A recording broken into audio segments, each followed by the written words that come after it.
recording. Awesome. Hi, Zeph. Are you ready for this? You knew you were going to be on camera today. Yeah. I took a shower. It's my day of the week to take a shower. Ooh. I always take a shower on Wednesdays. It's good. It's good. I like it. All right. Well, thank you for taking a shower, and thank you for being here. We are going to be sharing the knowledge. Should we look at the camera? I mean, it's my house, so I'm kind of always here. Well, thank you for being here. I like it. Okay, that's right. I'm not ever actually here when you're not here. I don't think. Maybe to feed the cat. All right? Are you ready for questions? Are you mentally prepared? This is hot off the press. This is hot from the Instagram, which you can go to by going to @910films on Instagram. Send a DM. Maybe we'll get your questions in here. Yeah. So these are from the people, and this comes in from Stacy from Texas. Stacy from Texas. Yes. Is that Stacy with an I? It's Stacy with a Y. Oh, okay. One Y. STACY from Texas. And Stacy from Texas asks, how do I get people to be in my short film?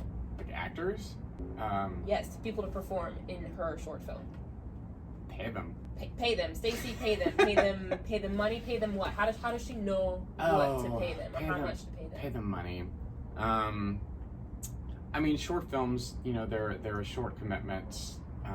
Usually, they should be, at least. They're a short commitment, usually a few days. You can usually find some very talented actors who will work for, I believe, SAG minimum, minimum scale is $125 a day. So I think that's fair. Non-union, union, whatever. If you're gonna do a short film, pay them at least $125 a day.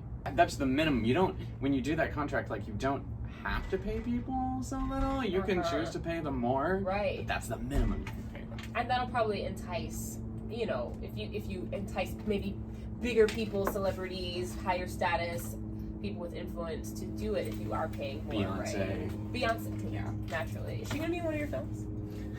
We're waiting on that. Okay, all right. Say she has a budget and she's gonna pay them. How does she find people to be in her short film if she doesn't have a pre-existing community? Well, if you're a filmmaker or an actor and you're in that kind of creative world, you probably have actor friends. So the easiest way to do that is try and cast out of your own pool, if you can, first. Yeah. And this is really your first short film. And if your friends aren't talented, don't hire them. But if you've got some really talented actor friends and you think, oh, they'd work as this, and also think outside the box. If it's if the role is one type of person and you've got this really talented friend, maybe it works. Maybe it even brings something else to the project. Yeah. You never know. Yeah. So I would say, yeah. Okay, start there. Inner circle. Start with the inner circle. Yeah. Okay. And if you have money, if you're well funded, just hire a casting director. Just do that. Ooh. Okay, so is it, because when I think hire casting director, I'm I can't afford that. That's the first thing that I think of. But I actually don't really know how much it would cost to hire a casting director, or where, if it's expensive or if it's decent, or what does that go off of? Do they get a percentage for people who get booked for the film? Because they should get a fucking percentage. Can I swear on your video series? I don't care. Oh shit. Okay, it's first video, so I wasn't sure. I think casting directors should get a percentage. Like an agent. Look at me trying to shake up the industry. Let me just ask you. We've only worked with a few casting directors. Anthony Kraus. We worked with him, and he was wonderful. He cast Roadhead, and he was great. He worked for us a specific fee. Casting is, I work with my partner David Gunning, and he usually handles casting because I'm not all about it. We gotta get him on the show. Yeah. I believe it's the minimum that is kind of industry standard is 6% of the budget. Okay. And I could be wrong. Oh, interesting. It's 6 or 10. But it's a percentage of the budget. It's usually what's standard is minimum, but you should pay people what they're worth, especially if you can. Ooh. Yeah, agreed. But let's see, how was that? 6 minutes? Okay. So I can talk more about casting. I just had a thought. You can get on Actors Access as a producer. You can sign up on Actors Access, and you can release breakdowns, not on the big giant breakdowns that the agents use, but you can release on what everyone will see. And I'm on there. Everyone's on there. And I don't always look at it, but especially people new to LA, they are really hungry for auditions, and that's where they're gonna go. Also, Backstage. Ooh, yes, is Backstage. Great. Backstage is great. LA Casting Frontier. There's a whole bunch of them, and I honestly don't know about non-agenting on those last two, but I know that you can get on Backstage and just find a plethora.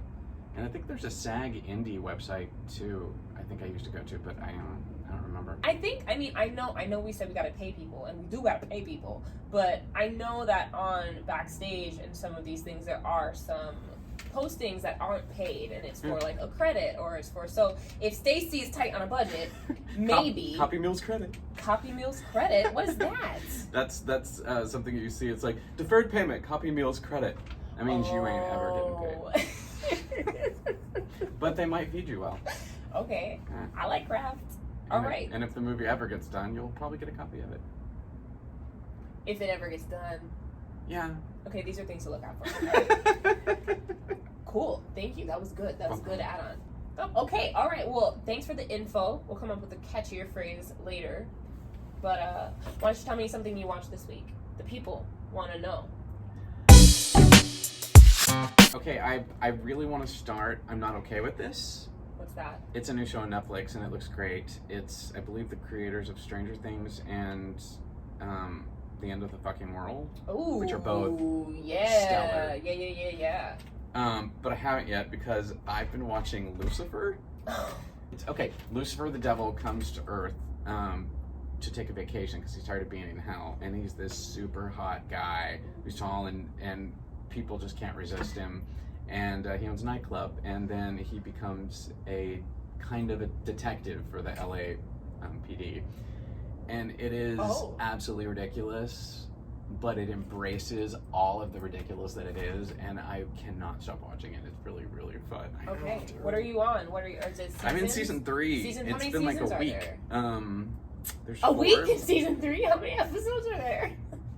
It's kind of weird. Like the first was like 12, and the second season was a few more, I think, and now season 3 is like 24 episodes. Oh, shit. But then I'm excited to get to season 4 because it was all a network show, and I'm just watching on Netflix. Season 4, Netflix bought it and produced season 4, so I think the devil is about to get more devilish, and I'm excited about that. All right, now that he's off network, give me a score out of 10. I give it like a 7. 7 out of 10. Solid 7 out of 10. Lucifer, 7 out of 10. Ding, ding, ding. All right. I mean, I really typically give Lucifer 7 out of 10. I pitched it to Mimi. I was like, you should watch this because it's got beautiful people on it. It's about gods, and there was something else. Oh, and murder. There's lots of murder. What else do you need? Yeah, it is ridiculous. Like sometimes when that would happen, like not even if